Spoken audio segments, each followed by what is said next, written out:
Hi, my name is Krzysiek and I'm here with Dominik, who's the tech lead of our open source. Hello and welcome to our first Shiny Dashboards tutorial.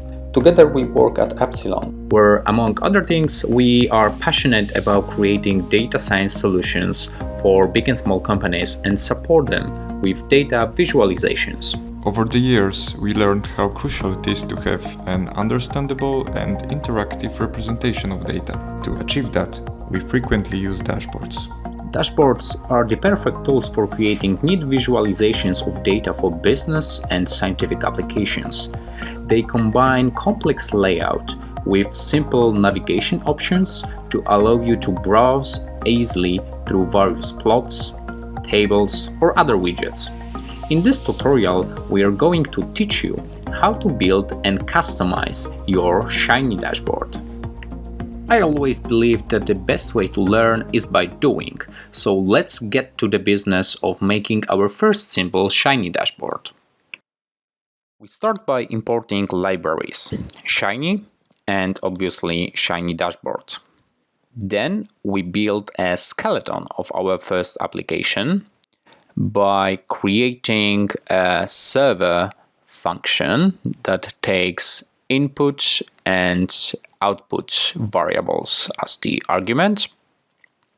We can also create at the end of the script a call to our server and UI. We type Shiny up here. Yep. And then we finally, for the first time, are taking advantage of Shiny dashboard components. So we create a dashboard page and we fill it in with content. There is header that goes on the top, there is sidebar that will be on the left, and finally the body of the application. Let me interrupt you here, as some people might ask at this point, how do you know all of that syntax? Well, that's a pretty good question. For those of you familiar with RStudio, I invite you to go into console and put a question mark at the beginning, then type the name of the function you want to learn about. It will show you at the right hand side this help page with a lot of examples on how to get started. Okay, let's run the app now. And as we can see, the dashboard is empty for now. So let's start filling it up with content. First, we're gonna add a title to the dashboard header. And we can simply make it my dashboard. And run the app to see it. Great. Now we can proceed with adding more content to the dashboard body. So first component we want to add is going to be plot. We're gonna do a correlation plot on the data from Iris dataset.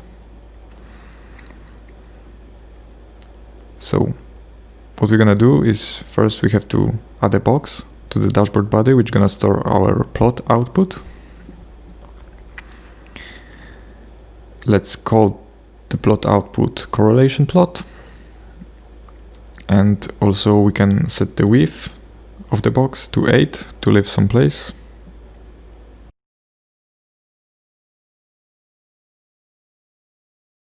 Let's now jump to the server function. Here what we want to do is to render plot to our correlation plot output. And the plot function is going to be plotting sepal length from the Iris dataset against petal length.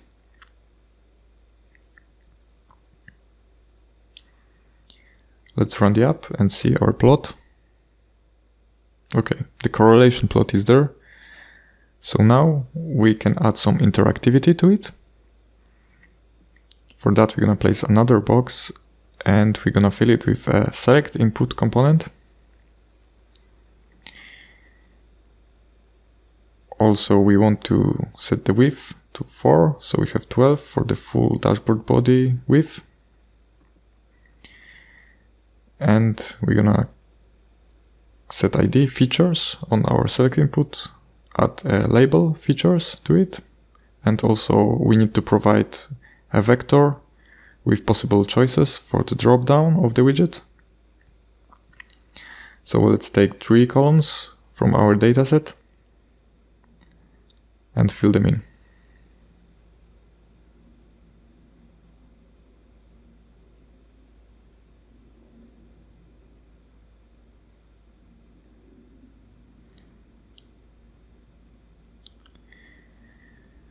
Okay, that's great.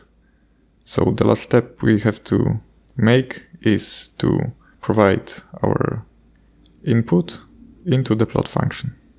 So let's type input $features inside plot function in server.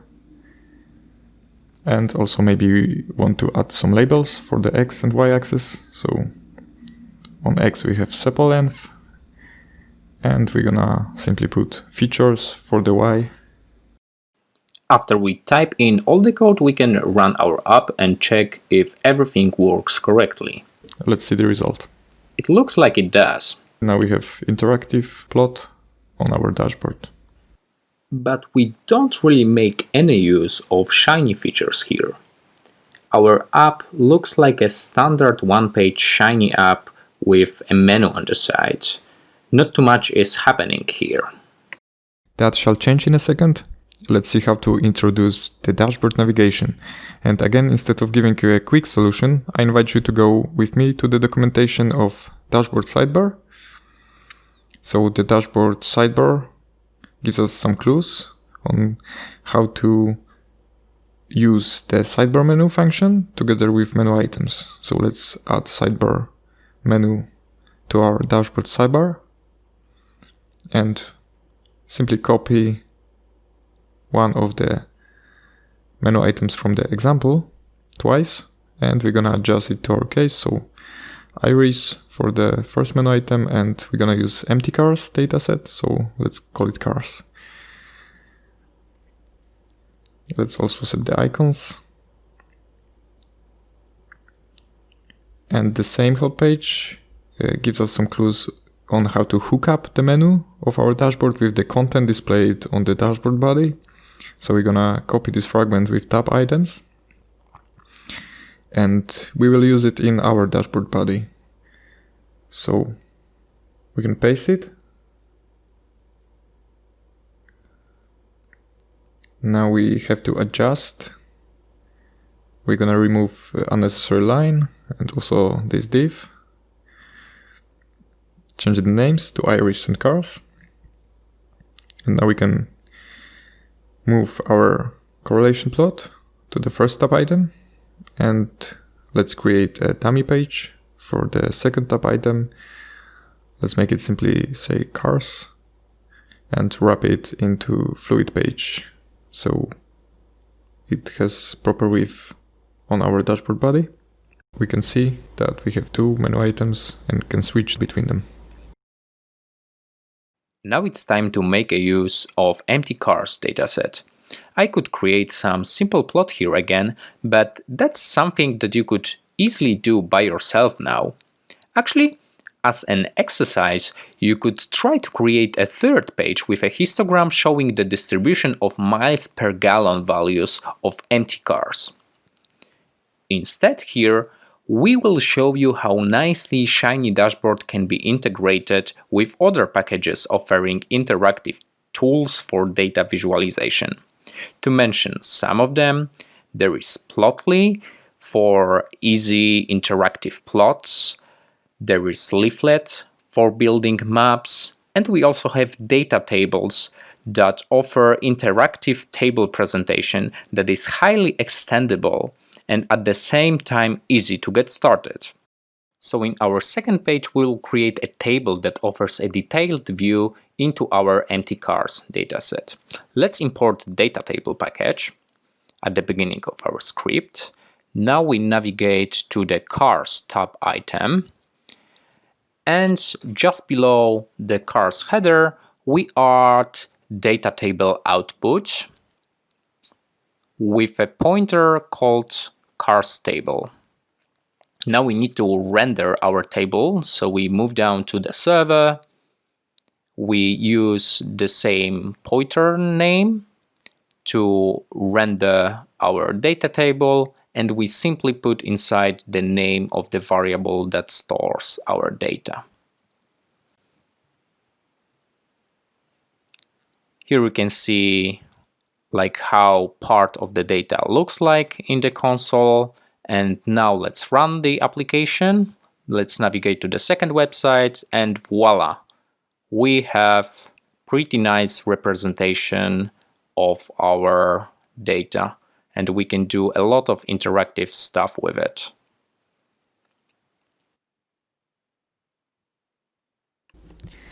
Awesome.